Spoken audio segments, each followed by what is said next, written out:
나오신 여러분들, 우리를 말씀으로 인도하시는 하나님의 은혜와 평강이 우리 삶 가운데 가득한 하루 되어지기를 주의 이름으로 축복합니다. 이제 제자들이 예수님께서 말씀하시고 분부하신 대로 함께 모여서 기도에 힘쓰고 있었습니다. 그 가운데 약속하신 그 성령이 임하는 장면이 오늘 본문에 나타나시죠. 오순절 이 성령의 강림의 사건에 대해서 여러 가지 해석들을 하는 부분들이 있습니다.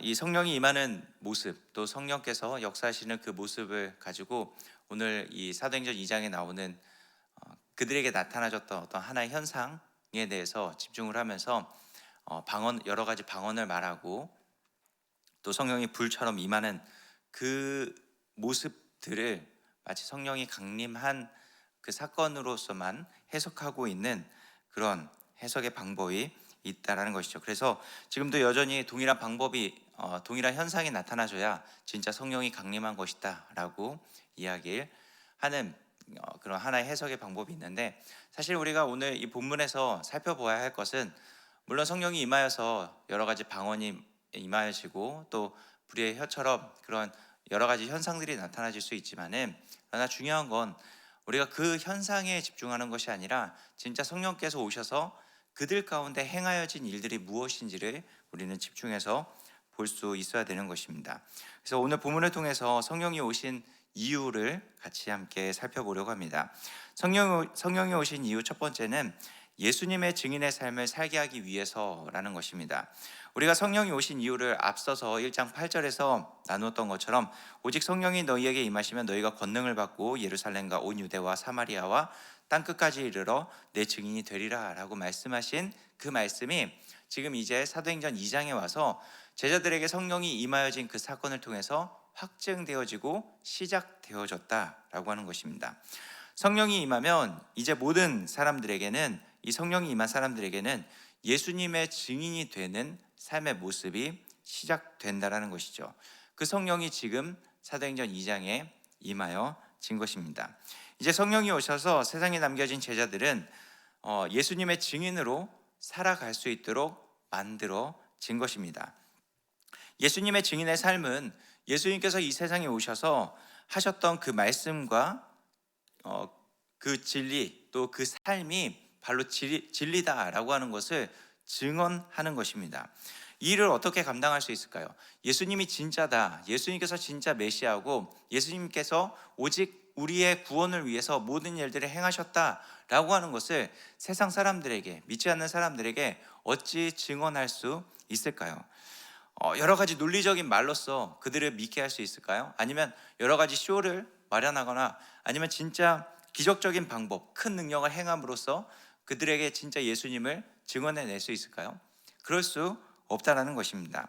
아무리 수많은 방법이 있다 하더라도 그것을 통해서 복음이 증거되어질 수 없는 것이죠.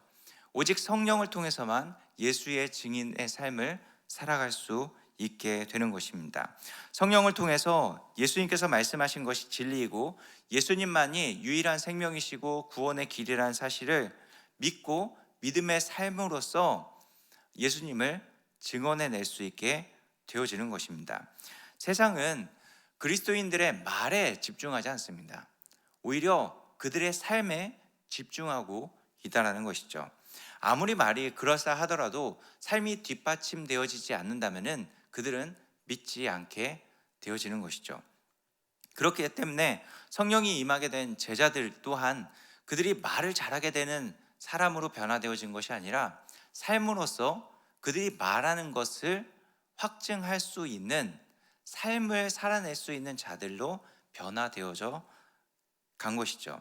그래서 이제 성령을 받음을 통하여서 제자들을 통해서 또 성령을 받은 자들을 통하여서 복음을 삶으로써 살아내게 되어지는 것입니다.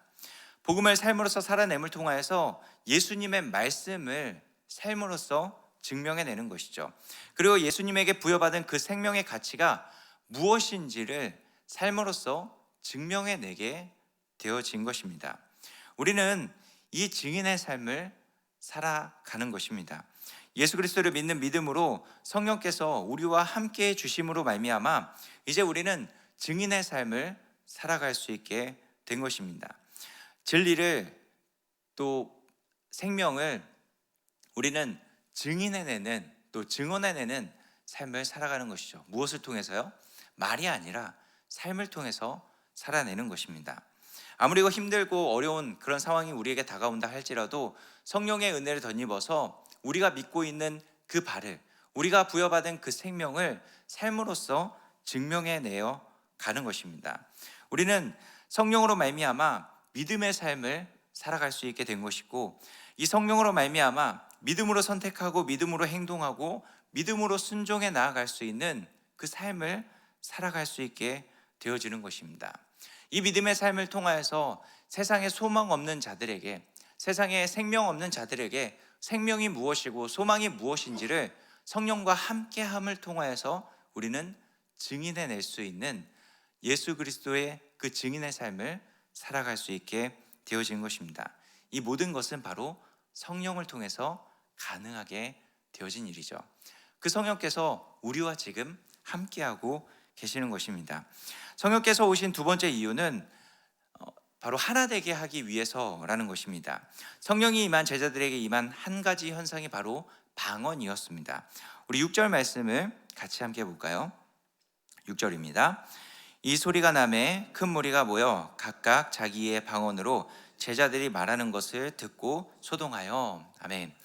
큰 무리가 모여 있었습니다. 그런데 제자들에게 성령이 임하여졌죠. 그리고 그 성령이 임한 제자들은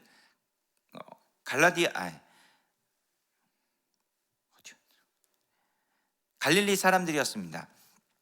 이 제자들은 갈릴리 사람으로서 여러 가지 방언을 말했습니다. 그런데 그 방언을 말할 때 어떤 사람들의 방언을 말했나요? 바데인, 메데인, 엘라민, 메소포타미아, 유대, 갈바디오, 분디오, 아시아, 부르기아, 밤빌리아, 애굽, 구레네, 리비아 여러 지방의 사람들의 방언으로서 이야기를 했습니다. 그래서 이 여러 지방의 사람들의 방언으로서 이야기하는 그 사람들은 누구였죠? 갈릴리 사람들인 제자들이었습니다. 그 방언을 모든 사람들이 알아들었다라고 이야기를 하는 것이죠. 이것이 바로 성령이 오셔서 방언으로 말하게 한 이유라는 것입니다. 방언은 각 나라의 사투리입니다. 세상은 맨 처음 말이 나누어지지 않았죠. 그런데 이것이 바벨탑을 쌓음으로 말미암아 말이 나누어지게 된 것입니다. 결국 말이 나누어지게 된 것은 서로 인간이 스스로 자기 힘으로써 하나님처럼 높아지게 하기 위해서, 하나님처럼 되게 하기 위한 그 안에 그 반역으로 말미암아 일어난 하나의 사건이었죠. 하나님께 도전한 증거물이 바로 말이 나누어지게 된 일이었습니다. 그런데 성령이 임한 제자들이 말을 할 때 그 말을 다 알아들을 수 있게 된 것입니다. 나뉘었던 말이 아니라 이제 하나 된 말을 함께 하게 되어진 사건이죠. 사실 방언이라고 하는 건 서로 각자 다른 말을 합니다. 그런데 중요한 건 그 말을 서로가 알아듣게 되어졌다는 것이죠. 성령을 통해서 그리스도 안에서 이제 모두가 다 함께 한 말을 하게 되고 함께 그 언어를 알아듣게 되어졌다는 것입니다. 모두가 다 이 성령 안에서 하나 되어진 역사가 시작되어진 것이죠. 그래서 성령은 하나님의 백성들을 하나 되게 하기 위해서 오신 것입니다. 여러분, 그러나 육체의 일은 어떻게 나타나지게 될까요? 육체의 일을 따르는 세상은 늘 이 하나됨을 위협합니다. 갈라디아서 5장 19절부터는 육체의 일은 분명하니 라고 하면서 이 육체의 일을 통해서 나타나지는 여러 일들과 현상에 대해서 이야기를 합니다. 갈라디아서 5장 20절 말씀을 특히 살펴보면은 우상 숭배와 주술과 원수 맺는 것과 분쟁과 시기와 분냉과 당 짓는 것과 분열과 이단과 라고 이야기를 합니다. 육체의 일을 따르는 세상 가운데는 이러한 일들만 가득하다는 것이죠. 원수 맺고 분쟁과 시기와 분냉과 당 짓는 것, 분열, 계속해서 깨어지고 나누어지고 하는 일들만 나타나지게 된다는 것입니다. 이것이 바로 세상의 모습이라는 것이죠.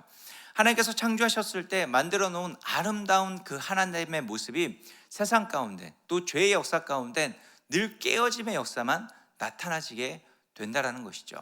그런데 이 깨어짐의 역사만 가득했던 이 세상 가운데, 말이 나누어지고 깨어지고 나누어지고 했던 그 세상 가운데 성령이 오심으로 말미암아 하나님께서 가장 처음 만들어 놓으셨던 그 하나됨, 삼위일체 하나님께서 하나 되어져서 함께 연합하면서 누릴 수 있는 그 하나됨의 축복을 성령이 임한 자들이 누릴 수 있도록 만들어 주셨다는 것입니다.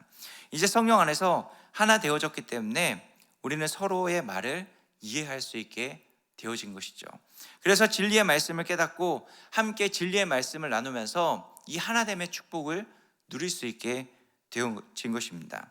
그런데 어떤 사람들은 이 성령이 임한 사람들에게 무엇이라고 이야기하고 있나요? 그들이 세술에 취했다라고 조롱하고 있습니다. 이것이 바로 성령이 임한 자와 아닌 자를 구분해내게 되어지는 모습인 것이죠. 방언을 하는 것은 결국 성령이 임한 자인가 아닌가를 구분해내는 구분점이 되는 것입니다. 아무리 같은 나라 말을 한다 할지라도 듣긴 듣되 이해하지 않는 말이라고 한다면 그들에게는 방언으로만 들릴 수밖에 없다라는 것이죠. 그런데 성령 안에 있는 자들은 결국 서로 다른 말을 하는 것처럼 보이지만은 결국 진리를 함께 말함으로 말미암아 하나됨을 늘 함께 힘써 나아가게 될 것이고, 이 하나됨의 축복을 함께 누리면서 성령 안에서 예수 그리스도를 증인하면서 증거하면서 살아가는 하나님 나라의 백성다운 삶의 모습을 살아낼 수 있게 되어진다는 것입니다. 우리는 이 성령께서 하나 되게 하신 일을 힘써 지켜 나아가야 되는 것이죠. 듣지 못하는 자들에게 이제 이 하나된 한 공동체로서 함께 진리를 나누고 이 하나된 연합의 축복을 누리게 되어진 자로서 함께 이 연합의 축복을 누리고, 더 나아가서 우리는 이제 이 듣지 못하는 자들에게 예수 그리스도를 증거해 나아감을 통하여서 함께 하나됨의 자리로 초대하면서 나아가야 하는 역할을 감당해야 하는 것입니다. 저 여러분들이 예수 그리스도를 믿고 있다는 것이 성령이 오셨다라는 증거입니다. 그리고 그리스도에 대한 말씀이 서로 이해되어진다는 것이 바로 성령 안에서 하나된 관계를 맺고 있다는 것이죠. 이것이 바로 교회로 부름받은 자들의 모습이라는 것입니다. 그리고 이제 우리는 이 교회로서 부름받았다라는 사실을 깨닫고 또 성령이 임하여졌다라는 것을 깨닫고 이제 교회가 해야 할 일, 그리스도의 증인으로서의 삶을 살아내야 하는 것입니다. 오늘 시간 성령께서 오셔서 우리에게 주신 그 은혜를 기억하면서 하나 되게 하신 것을 힘써 지켜나가고 또 증인의 삶을 살아가는 우리 모두가 되어지기를 주의 이름으로 축복합니다. 함께 기도하겠습니다.